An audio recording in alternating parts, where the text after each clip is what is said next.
Morjesta ja tervetuloa tänne mun YouTube-kanavalle pitkästä aikaa.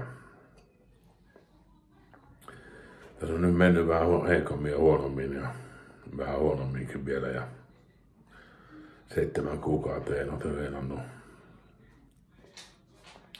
ollenkaan. Taloudellisten syytten takia lähinnä. Mutta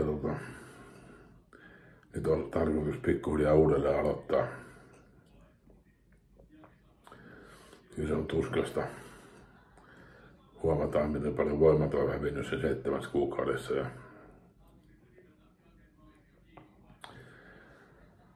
nyt sitten on aloittanut punnertamisella ihan pelkästään vaan. Ja kyllä sekin on vaikeeta.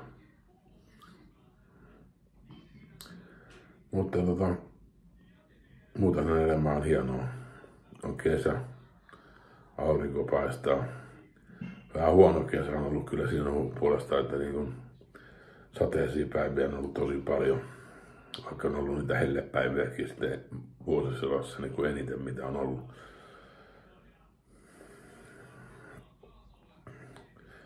Mutta pakko se on tästä ylösponnistaa. Ei tuu muuten yhtään mitään. Se on jännä juttu, että alkoholia saa kyllä aina. Mutta me lainaamaan rahaa ruokaa.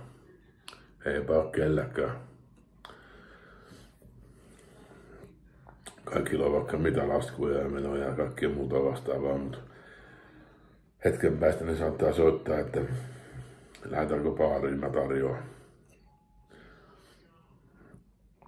Mutta jos pyydät, että saan 20 lainaksista voin ostaa itselleni safkaa, niin ei onnistu.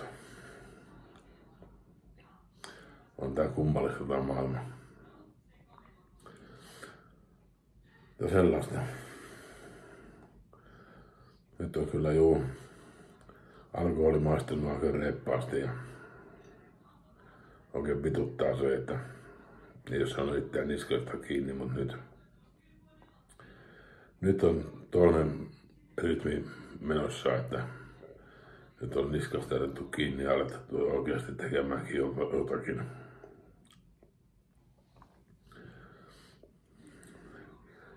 Pure vaikka perunaa, kunhan syöt terveellisesti. Mitähän vielä mulla oli asia.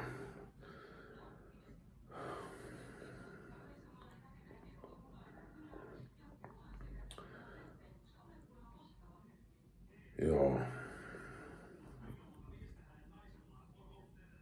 Poliisit vei ajokortin ja järjestyksenvalvojakortin ja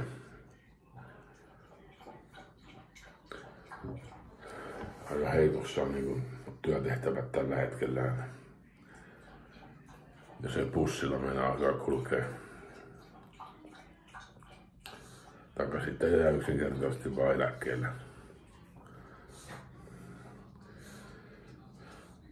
Niin.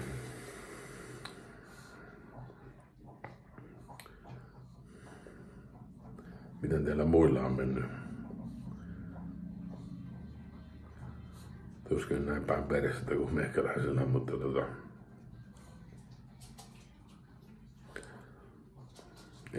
elämä on aina auringossa massimista. Vaikka pitäisikin olla.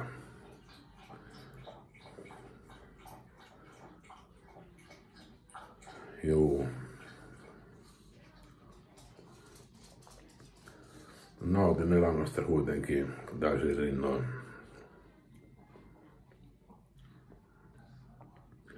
Enkä välitä muiden mielipiteistä sen kummemmin.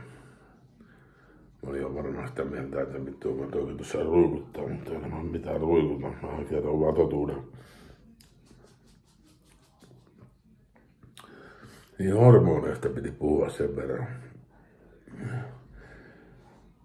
Nyt kun on vähentänyt hormoneiden käyttöä jo aika jonkin verran, niin kilpirauhasvaivat on ihan kadonnut.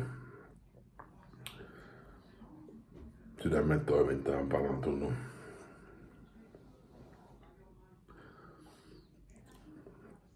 Mitäs vielä?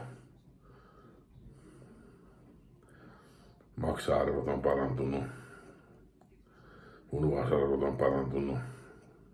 Kaikki on normaalilla tasolla. Ja vaikka niistä ei mitään haittaa olekaan, niin kyllä näistä kuitenkin loppujen lopuksi on aina jonkinnäköistä. Itse tuli käytettyä tosi paljon.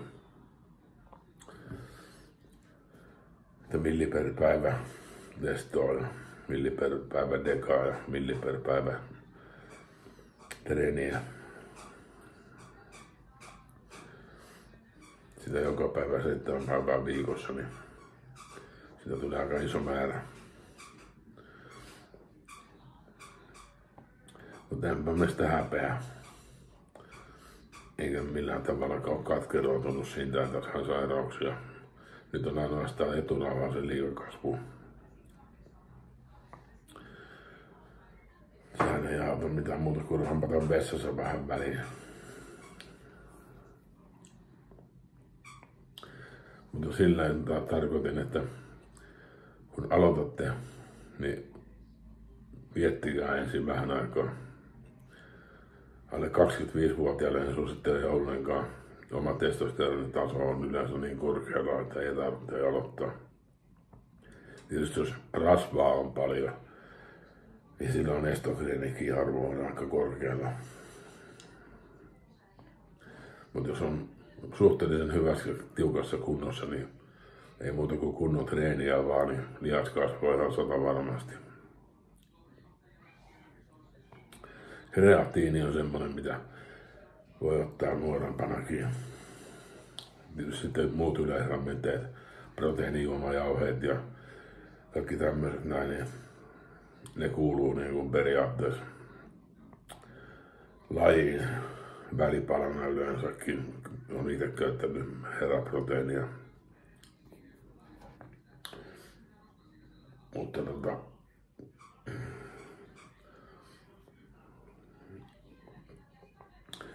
nyt aion pysyä siinä milli per viikko testosteronia ja ei muuta. Se luultavasti pitää riittää. Mutta siis terveyshaittoja niistä on valitettavasti. En yhtään kellekään sano mitään, että se on väärin, että sä käytät jotain aineita, vaan se on sun ihan oma asia. Niin on kaikki muutkin. Jokainen tekee omat päätöksensä ja niiden kanssa pitää vaan elää.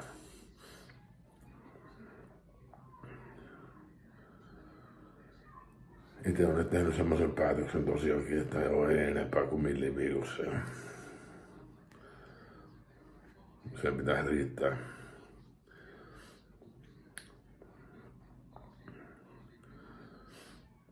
Ja sitten on vaan enemmän treeniä, jos ei muuta. Ei vaan. Se menee just näin, että ruoka-lepotreeni. Se kun pysyy kombinaationa, niin kaikki menee hyvin.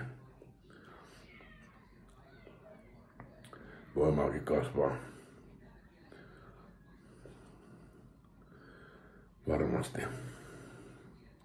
Se on ihan sama kuin tässä placebo-vaikutuksella jollekin parikymppiselle äijälle vettä ruiskuu ja perseeseen piikkiin ja sanotaan, että nyt saa testokuurille, niin 10 kilon olisi painoa varmasti enemmän tangossa kuin aikaisemmin. Nostakaa, kun ei nykyään enää tiedä, mitä tavaraa ne oikein on, että onko se aitoa vai ei aitoa. Pitäisi vaan kerta käydä testeissä, kun ottaa jotakin. Ja sekä ei ole mitään halpaa touhua.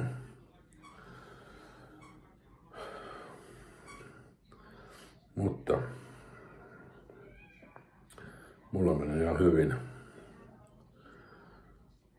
Ja nauttikaahan te kesästä ja hyvistä ilmoista.